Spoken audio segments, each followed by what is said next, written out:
AIMIM के प्रवक्ता शताब चौहान साहब मेरे साथ हैं। मुरादाबाद में हैं, पार्टी संगठन को मजबूत करने के लिए किस तरीके से काम करें, किस तरीके से पार्टी को आगे बढ़ाने की रणनीति है? देखिए, पंचायत चुनाव से पहले हमारे प्रदेश अध्यक्ष शौकत साहब के आदेश अनुसार पूरे प्रदेश में कैडर कार्यक्रम चल रहे हैं। उसी की कड़ी में हम लोग मुरादाबाद आए हैं और MIM न सिर्फ पंचायत चुनाव की तैयारी कर रही है बल्कि आने वाले विधानसभा चुनाव के लिए भी तैयारी कर रही है। लगभग 195 सीटों को हमने चिन्हित किया है जहां हम मजबूती से कार्य कर रहे हैं और हम इन सभी सीटों पर चुनाव अवश्य लड़ने में सक्षम हैं।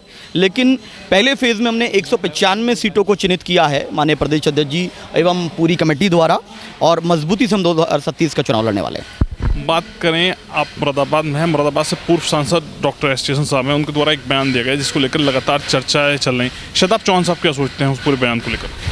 नहीं, देखिए, कहीं भी कोई भी आपदा आती है और किसी की भी जान माल की नुकसान होता है, हानि होती है, वो बेहद दुखद है और हम सब संवेदना प्रकट करते हैं। MIM पीड़ित परिवारों के दुख में शामिल हैं और इस तरह की घटनाओं पर इस तरह की बयानबाजी जो लोग करते हैं, मुझे ये कहने में कोई आपत्ति नहीं है कि ST हसन साहब trying to become item girl of BJP, ये BJP की आइटम गर्ल बनना चाहते हैं। गैर ज़रूरी बातें करना लगातार इस तरह की, क्योंकि समाजवादी पार्टी तो नहीं पूछती आजकल ST हसन साहब को, उनको तो नहीं मिल गए, तो ST हसन साहब सस्ती लोकप्रियता के लिए इस प्रकार की बात कर रहे हैं और उनकी पार्टी भी उनके साथ इस विषय में नहीं है।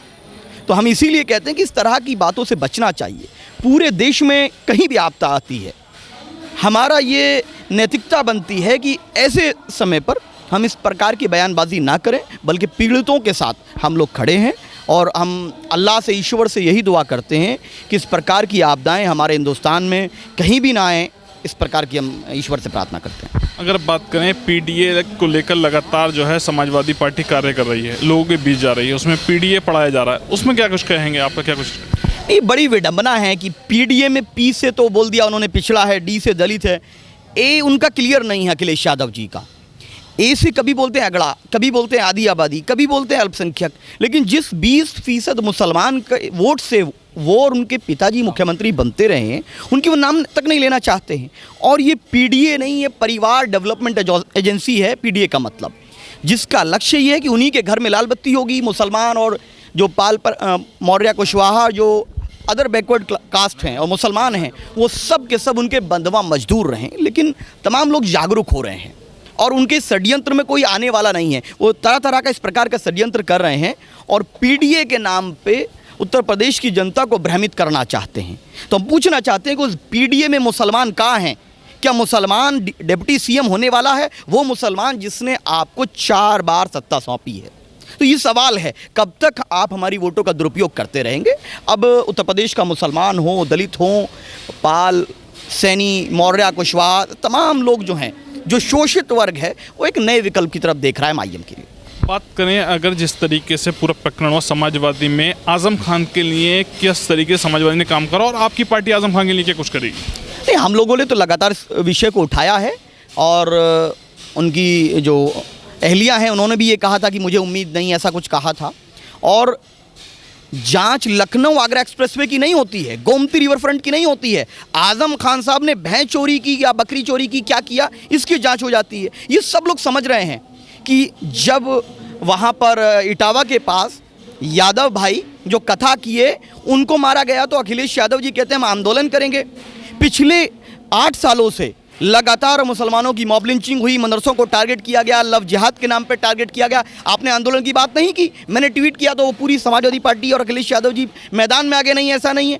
एक वाकया बता दीजिए, जब यादव पे आई तो आप आंदोलन की बात करते हैं, लेकिन आजम खान साहब के लिए सड़कों पर कितनी बार उतरे हैं अखिलेश यादव जी, कितनी बार हमारे मुद्दों पे आए हैं। तो ये बिल्कुल स्पष्ट है, जो हमारे विषयों की बात करेगा, जो शोषित पीड़ित वंचित वर्ग की बात करेगा, अब समाज शोषित पीड़ित वर्ग लोग उसी को वोट करने वाले हैं।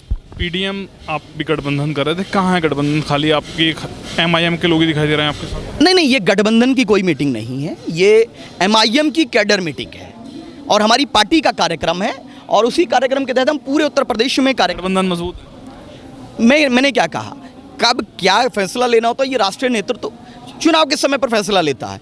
इस समय हमारा कार्य है कि एमआईएम को उत्तर प्रदेश में मजबूत करना शौकत साहब के नेतृत्व में, और उन्हीं के दिशा निर्देश पर हम पूरे प्रदेश में कैडर प्रोग्राम चला रहे हैं। क्योंकि पहले हमारा संगठन कमज़ोर था, मैं मानता हूँ 17 और 22 में हमारा कैडर कमज़ोर था, लेकिन आज जो जनता का जो प्रेम है और हमारे संगठन के लोग जिस प्रकार से संघर्ष कर रहे हैं, जो जनहित के मुद्दे उठा रहे हैं, उससे एक नया इंकलाब आने की पूरी संभावना है। जो 14 जून को कार्यक्रम लखनऊ में हुआ, उसके बाद से पूरे उत्तर प्रदेश में एक नया माहौल है और हम उसके लिए प्रयासरत हैं।